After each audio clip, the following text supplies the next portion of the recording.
Somewhere right now, a government is quietly signing an oil deal that will shift the balance of power for the next 50 years. And the country signing it is not the one you think. While every camera in the world is pointed at missiles over Tehran, while analysts argue about American troop casualties and Iranian drone strikes, while oil sits at $120 a barrel and the Strait of Hormuz is effectively closed, the real story is happening somewhere else entirely. In a room with no cameras, around a table with no journalists, between countries that have decided the old order is finished and the new one is theirs to write. Here is what nobody is telling you. There are nations in this crisis that are not losing. They are not bleeding. They are not evacuating embassies or scrambling fighter jets. They are watching, and they are winning. Quietly, methodically, without firing a single shot. In the next 20 minutes, I am going to show you exactly who those countries are, what they are doing, and why the outcome of this war will be decided not on the battlefield, but in the financial decisions being made right now in March of 2026. Subscribe to this channel immediately. Hit the bell, because what comes next, you will not find anywhere else. Here is the thing about major wars. The story you are being told is almost never the complete story. It is not that journalists are lying to you, it is that the frame they are using is too small. And when the frame is too small, you see the fire but you miss the architect who lit the match. So let me give you the wider frame. On February 28th of 2026, the United States and Israel launched joint strikes on Iran in an operation called Epic Fury. No United Nations authorization, no formal declaration of war, no coalition of allies standing beside them. Within 72 hours, the world was watching explosions over Tehran and counting the missiles. That is the story everyone reported. That is the frame everyone accepted. But here is what was happening at the exact same moment that nobody was connecting. Saudi Arabia, the United Arab Emirates, Qatar, Bahrain, the closest military partners America has in the entire Gulf region, immediately and publicly signaled they were not joining this fight, not hesitating, not asking for more information, refusing. And according to reporting from multiple sources, including the Wall Street Journal, Riyadh had told the Trump administration weeks before the strikes began that it would not allow American forces to use Saudi airspace for offensive operations. They warned Washington directly. Washington ignored them and launched anyway. Read that again carefully. This was not a surprise attack that caught allies off guard. This was a deliberate decision made in Washington and Jerusalem to go to war without the consent of the people who would absorb the most immediate consequences. The countries sitting directly next to Iran, the countries whose oil infrastructure, whose refineries, whose civilian populations would be in range of Iranian retaliation from the first hour. And then the retaliation came. The United Arab Emirates absorbed over 250 ballistic missiles and more than 1,400 drone strikes in the opening weeks of the conflict. Bahrain's national oil refinery was set on fire. Iraq's southern oil fields collapsed from 4.3 million barrels per day to 1.3 million. 7 American soldiers were confirmed dead. The Strait of Hormuz, the single waterway through which 20% of the world's daily oil supply moves, effectively stopped functioning. The Wall Street Journal called it the most severe energy crisis since the 1970s, and yet the official narrative from Washington remained, everything is going according to plan. So here are the 2 questions that should be keeping you awake right now. If America is winning this war, why is every major ally either refusing to participate or actively condemning the operation? And if Iran is losing, why is the global economy already showing symptoms of collapse after less than 2 weeks of fighting? The answer to both questions points to the same place, and that place is not Tehran, it is not Washington. It is somewhere that almost no one in mainstream media is currently looking. That is exactly where we are going next. Let me tell you about the most important phone call that did not make international headlines last week. While American fighter jets were running strike missions over Iranian military installations, while senators were going on television threatening sovereign nations, while oil traders were watching Brent crude spike toward $120 a barrel, Chinese President Xi Jinping was on the phone with the Saudi Crown Prince, not issuing ultimatums, not making threats, making offers.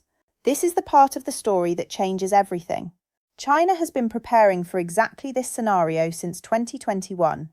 That year, Beijing signed a 25-year comprehensive cooperation agreement with Tehran, worth $400 billion. Energy, infrastructure, military cooperation. At the time, Western analysts largely dismissed it as symbolic. It was not symbolic, it was a hedge. It was Beijing buying itself 5 years of patience while waiting for Washington to make a catastrophic strategic mistake in the Middle East. And in February of 2026, Washington delivered that mistake on schedule. Here is what China is doing right now while the missiles are still flying. Beijing is negotiating long-term discounted oil contracts with Saudi Arabia, the United Arab Emirates, and Iraq simultaneously. These are not emergency purchases. These are structural agreements designed to lock in supply relationships for the next decade at crisis period prices. When you are the largest oil importer on the planet, and your primary competitor is busy destroying the trust of every oil exporter in the region, the opportunities available to you are extraordinary. But the contracts are not even the most significant development. According to financial reporting that has received almost no attention in English-language media, Saudi Arabia has now completed its second transaction pricing oil in Chinese yuan rather than United States dollars. The first happened in 2023 and was largely dismissed as a one-time experiment. The second transaction, completed in the opening days of this conflict, was not an experiment, it was a signal. Riyadh is telling Beijing, we are ready to have a different conversation about how this relationship works going forward. This matters more than any missile strike, more than any troop deployment, more than any Senate hearing. The petrodollar system, the arrangement that has required every country on Earth to hold United States dollars in order to purchase oil since 1974, is the single most important structural source of American financial power. It is why the United States can run deficits that would bankrupt any other nation. It is why the dollar remains the world reserve currency. And it is built entirely on one foundation: Saudi Arabia's willingness to price its oil exclusively in dollars. That willingness is now being tested in real time, and China did not fire a single shot to get here, did not lose a single soldier, did not spend a single dollar on the military operation that created this opening, while Washington spent $1 billion per day prosecuting a war that alienated every Gulf partner simultaneously. Beijing spent that same period deepening every relationship Washington was burning. There is a word for this kind of strategy. It is called patience. And right now, patience is winning. When Senator Lindsey Graham went on national television and announced that America would make a tremendous amount of money once the Iranian government collapsed, and cited their oil reserves as the primary motivation, Beijing watched that clip and understood something immediately. The United States had just told every oil-producing nation in the world exactly how Washington views them. Not as partners, as resources to be captured. China has been offering those same nations a completely different message, and in March of 2026, those nations are listening. Now I want to show you something that almost nobody in geopolitical analysis is talking about. Because everyone is focused on the great powers, America, Russia, China, and in doing so they are completely missing a category of actors who are quietly having the best crisis of their entire modern history. The middle players, the swing states of the global order, and they are rewriting the rules of how international power actually works. Start with Turkey. NATO's second largest military just shot down a ballistic missile that crossed into Turkish airspace. That is not a minor footnote. That is a NATO member state being directly pulled into a conflict that NATO as an institution has refused to formally join. Erdogan now holds something extraordinarily valuable. He is simultaneously a NATO ally that Washington cannot afford to lose, a neighbour to the conflict zone that Russia needs to keep neutral, and the only leader in the region with open communication channels to every single party in this war. Ankara is not choosing sides. Ankara is charging admission to anyone who wants access to those channels. Turkey is monetizing its geographic and diplomatic position in real time. Every week this war continues. Erdogan's leverage grows. Now look at India. New Delhi has been purchasing heavily discounted Russian oil since the Ukraine conflict began in 2022. refining it, then reselling the refined products to European buyers at full market price. That arbitrage was already profitable before this crisis. With Brent crude at $120 a barrel and European buyers desperate for any available supply, the margins India is currently earning on that trade are extraordinary. India is not supporting Russia. India is not supporting America. India has turned its neutrality into a revenue-generating enterprise. New Delhi is selling non-alignment as a premium service to whoever is willing to pay for it. Then there is the quiet story of Dubai. The United Arab Emirates is absorbing Iranian drone strikes on one hand. With the other hand, Dubai's financial institutions are processing capital flight from Tehran, from Moscow, from every wealthy individual in the conflict zone who needs somewhere stable to park their assets right now. Every day of instability in the region sends another wave of money into UAE bank accounts, UAE real estate, UAE financial instruments. The bombs hitting Emirati infrastructure are a real cost. The financial inflows happening simultaneously are a larger benefit. Dubai has spent 30 years building itself into the Switzerland of the Middle East, precisely for a moment like this one.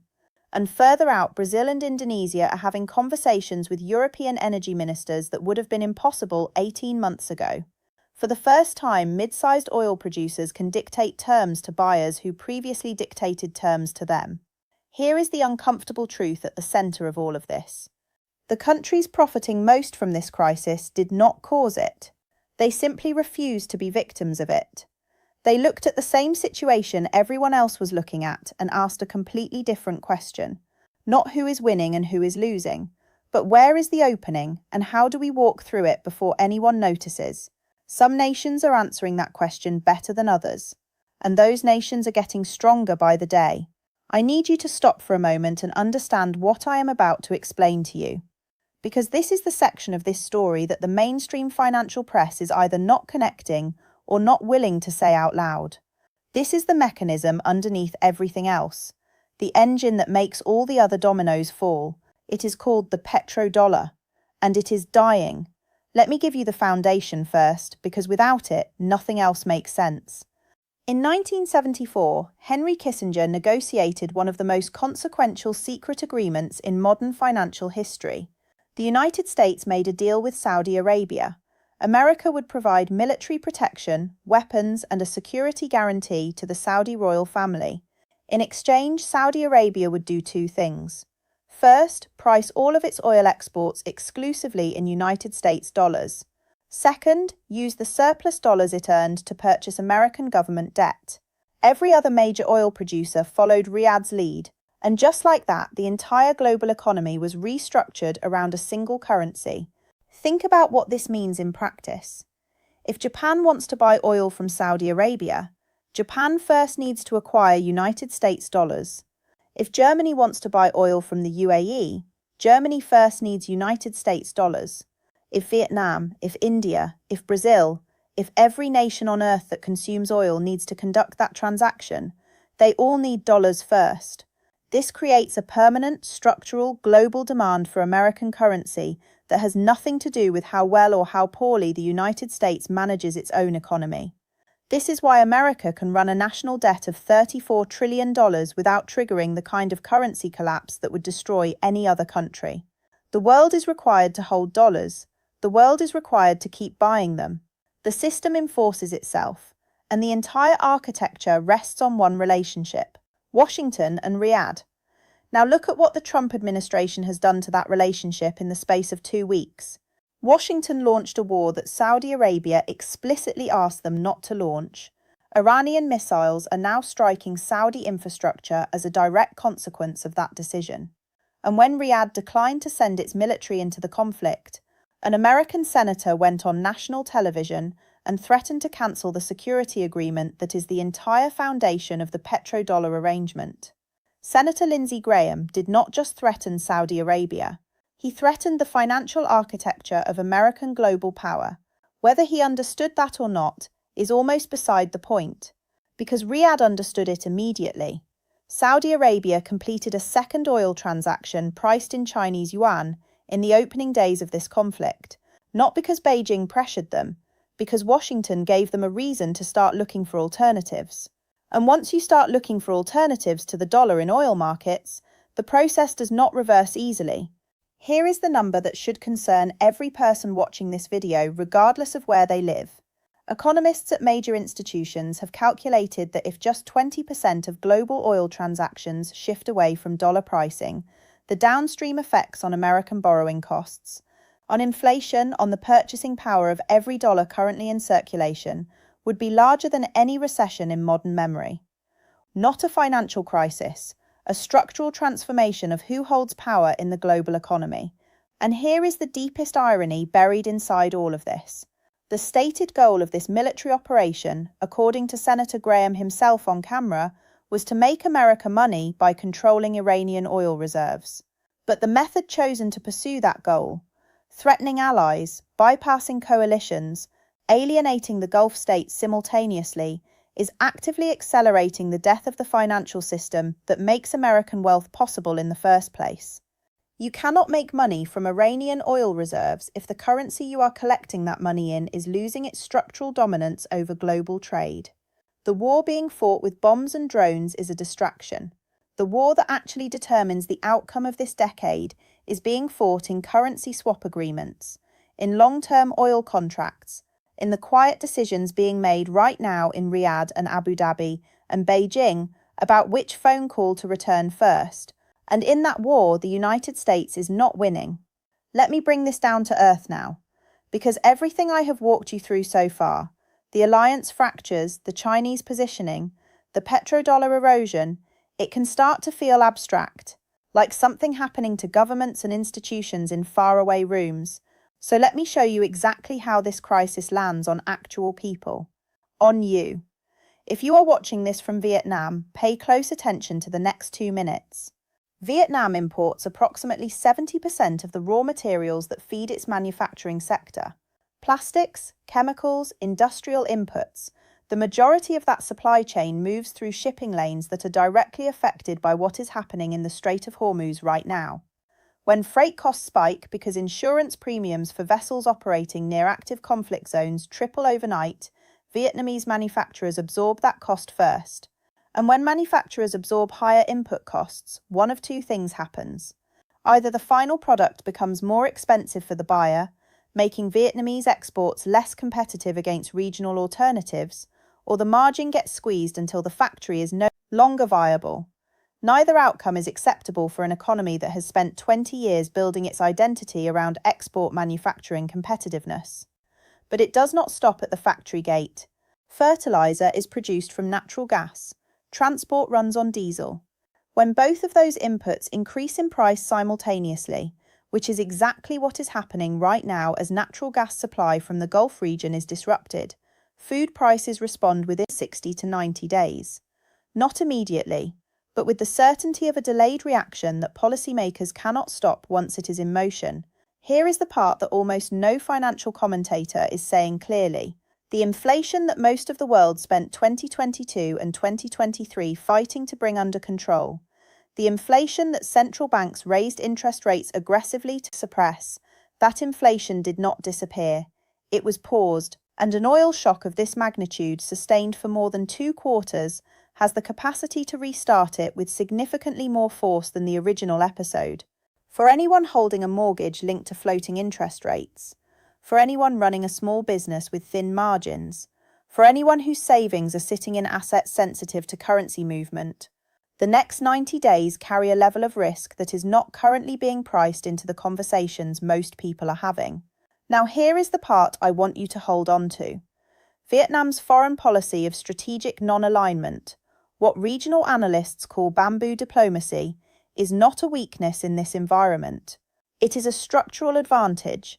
The countries suffering most right now are the ones who were forced to choose a side before they understood the full consequences of that choice. Vietnam has not been forced to choose. That position has value, enormous value, and whether that value gets converted into actual strategic benefit depends entirely on decisions being made in the next 6 to 12 months. Comment the word Vietnam below right now if you want me to do a dedicated video breaking down exactly what those decisions are and what they mean for the Vietnamese economy specifically. We are now at the point in this analysis where I have to be honest with you about something. Nobody knows exactly how this ends. Anyone telling you they do is selling you certainty they do not possess. What serious analysts can do? What I am going to do right now is give you a framework. 3 distinct paths this crisis can take, the conditions that make each one more or less likely, and the signals you should be watching for that tell you which path we are actually on.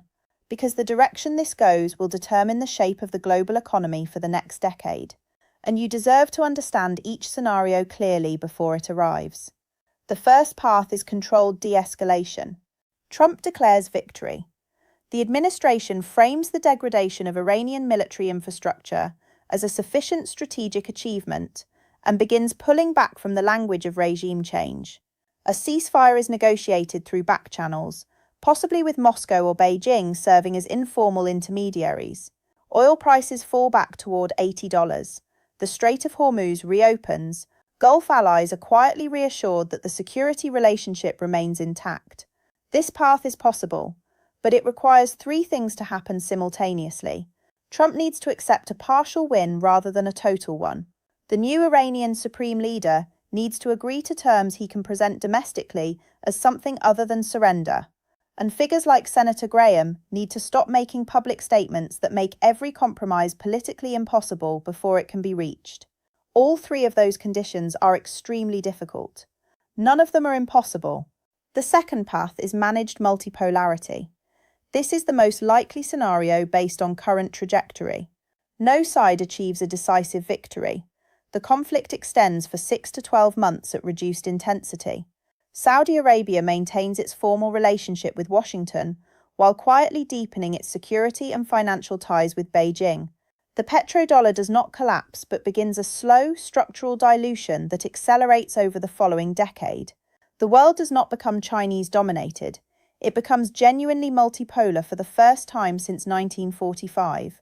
3 competing centers of gravity, Washington, Beijing, and a loosely organized coalition of middle powers in the global south, each with their own rules, their own financial systems, their own definition of legitimate international behavior. This is not a catastrophic outcome, but it represents the permanent end of the unipolar American moment. And every institution, every alliance, every economic assumption built on that foundation will need to be renegotiated from scratch. The third path is the spiral, and I want to be precise about why this scenario, while least likely, demands the most serious attention. Iran does not break.